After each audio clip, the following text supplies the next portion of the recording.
Aí vem o São Paulo! São Paulo! O mundo é seu, torcedor tricolor! O clube brasileiro! Ixi, mas foi na lasca agora, quase que me pegou de novo. Vamos lá, então, falar do São Paulo. Minha querida Bel Coxo, o que dizer de São Paulo Futebol Clube? O São Paulo ganhou do Alianza Lima 2-0 com 2 gols do André Silva lá em Lima, no Peru. O André Silva, que é o artilheiro de São Paulo, 10 gols, mas o quanto ele faz também, ele erra muito, né? Enfim, centroavante. Eu achei que foi um bom jogo. O São Paulo fez os primeiros 15 minutos da partida ruim, né, no primeiro tempo. Mas depois entrou no jogo. Eu acho que as substituições do Zubeldia também colocou o time para frente, colocando o Lucas Ferreira, o Luciano, o Lucas Moura, o Bobadilha, mas jogadores assim do ataque, e não recuou o time como normalmente ele faz, colocando mais volantes e zagueiros como substituições. Essa foi a primeira vez que São Paulo ganhou 3 jogos fora de casa na fase de grupos da Libertadores, algo histórico. E acho que do jogo foi isso mesmo. São Paulo também podia ter feito mais gols, mas errou muitas finalizações e o resultado podia ter sido até maior. Falando mais das notícias que teve essa semana, que eu acho importante falar antes do clássico, o São Paulo tem interesse em contratar, em definitivo, o Marcos Antônio e o Juan. O Marcos Antônio é volante e o Juan é zagueiro, que atualmente estão no elenco por empréstimo até o meio do ano. Mas o São Paulo quer contratar eles agora em definitivo. Talvez acho que o Marcos Antônio estenda o empréstimo e o Juan compre alguma coisa assim, vice-versa, porque não tem dinheiro, né? Então o São Paulo vai tentar algum acordo aí. E o Matheus Alves, o menino que vem da base, de 20 anos, o CSKA, o time da Rússia, tá fazendo uma sondagem para ele e deseja comprar ele por 10 milhões de euros e mais 5 milhões de euros por bônus, e deve chegar essa proposta aí nessa janela que vai abrir logo no meio do ano. Uma coisa que eu acho legal de falar também é que 3 meninos de Cotia, né, 3 jogadores que vieram de Cotia estão na final de competições europeias. O Anthony pela Conference League, Casimiro representando o Manchester United na Europa League, e o Beraldo na final da Champions League pelo PSG. E nessa janela também, 2 jogadores podem trazer um pouco de dinheiro para o São Paulo, né? O Anthony e o Gabriel Sara. O Anthony, que o Atlético de Madrid já mostrou interesse nele e deseja comprá-lo, e o Real Betis também, que ele está emprestado, né? Porque ele é jogador do Manchester United, mas emprestado pelo Real Betis, e o Real Betis está gostando muito do Anthony, né? O Anthony está numa fase muito boa, e isso pode ser bom para o São Paulo, porque o São Paulo tem uma porcentagem de 5% se tiver essa venda. E o Gabriel Sara também, o Manchester City está interessado nele. O São Paulo também tem porcentagem, porque a FIFA tem esse auxílio, né, que os clubes formadores têm 5% de venda. E falando hoje do clássico, né, o São Paulo joga hoje contra o Palmeiras, clássico Choque Rei, na Arena Barueri. O Lucas deve ser preservado nesse jogo, já que é um gramado sintético, onde ele sofreu, não foi uma lesão, né? Foi uma pancada no joelho, que por causa do gramado sintético, a pancada foi muito forte por causa do gramado sintético, né? Um piso duro fez com que ele ficasse fora de um mês parado, e aí o São Paulo achou melhor preservar ele para esse jogo, mas o Oscar deve ser relacionado e jogar no máximo 30 minutos para começar a ganhar ritmo de jogo. Aquela história, todos contra o gramado sintético, né? Se pudesse tirar, seria um favor pro futebol brasileiro. Veio e aí Olha lá, sabia. Só o Dudu que não. O Dudu gosta, ele fala que não, mas ele gosta. O Dudu, ele gosta do que paga. Isso aí a gente conversa depois quando falar do Cruzeiro. Isso também... Aqui não é do meu time mais não, filho. Agora ele é do Atlético. Essa bomba aí eu já vendi esse maréia já. O próximo que cuide. O Dudu gosta do que paga ele. Então, assim. Não é essa da bomba, é essa aí, na verdade. Errei a música.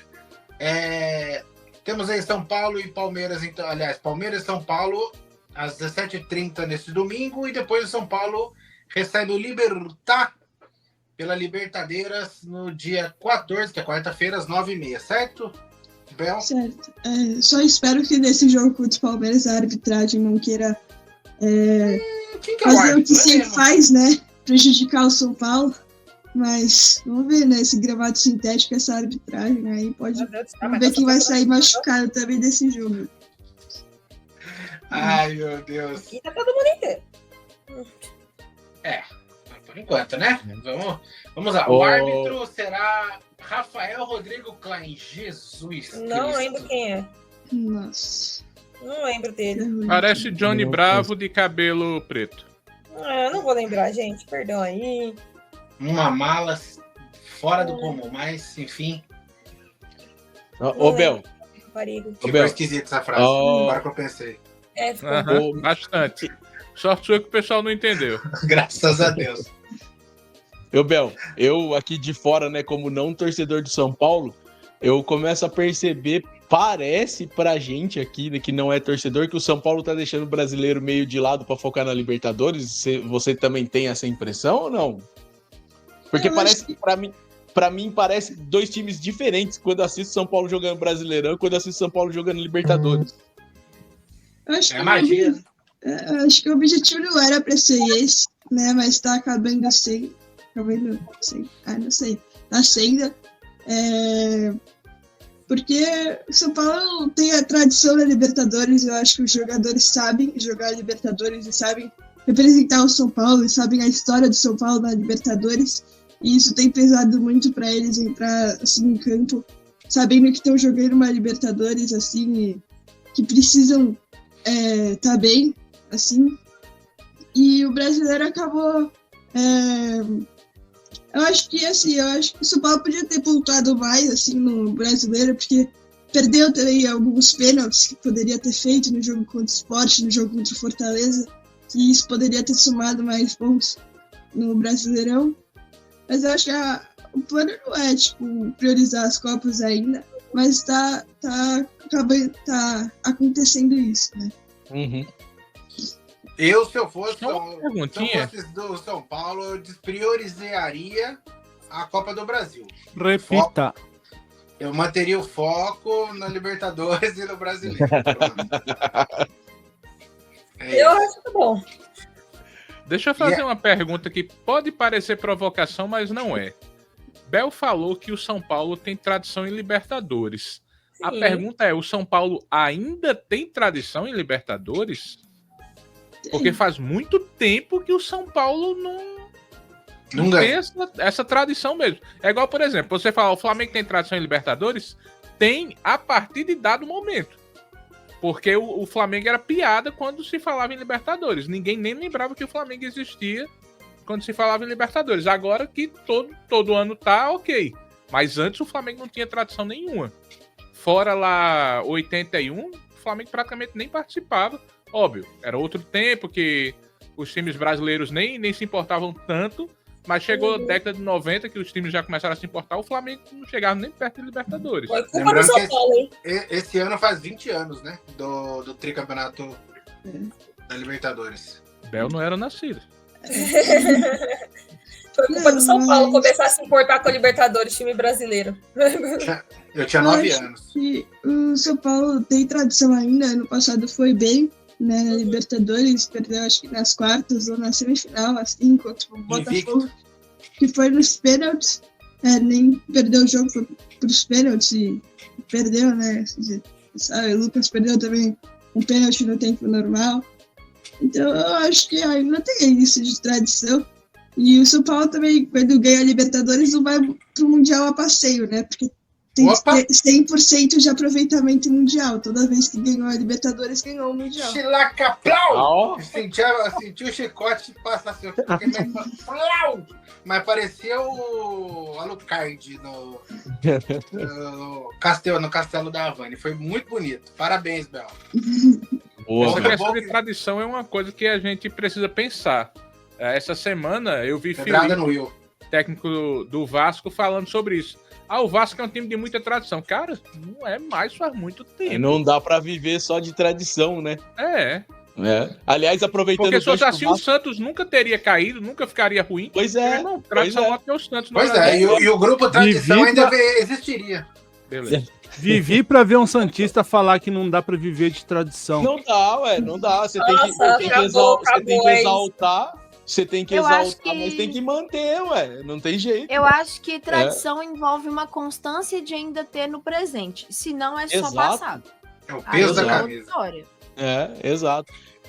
A história bonita do time não se apaga, mas daí você pode jogar a história atual no lixo. É o que estão fazendo com o Vasco, que estão fazendo com o Santos.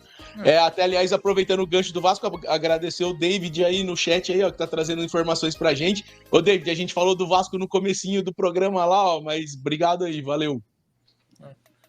Por exemplo, o Vasco. O Vasco sempre foi o maior rival do Flamengo. Hoje é uma piada, meu irmão. A gente jogava contra o Vasco já sabendo que provavelmente na segunda-feira ia ter zoação, ou ia ser zoação de um lado ou de outro. Agora, meu irmão, eu não lembro, sinceramente, uma sequência de vitórias do Vasco contra o Flamengo. E assim, eu vou zoar? Obviamente que eu vou zoar. Mas isso é ruim também pro futebol, meu irmão. Isso não é legal. Por exemplo, uma coisa é eu vencer o Juventude de 6-0, outra é vencer o Vasco de 6-1. Eu quero vencer o Vasco. Só que antigamente existia a chance do contrário também. Hoje não existe. Eu sempre falo isso.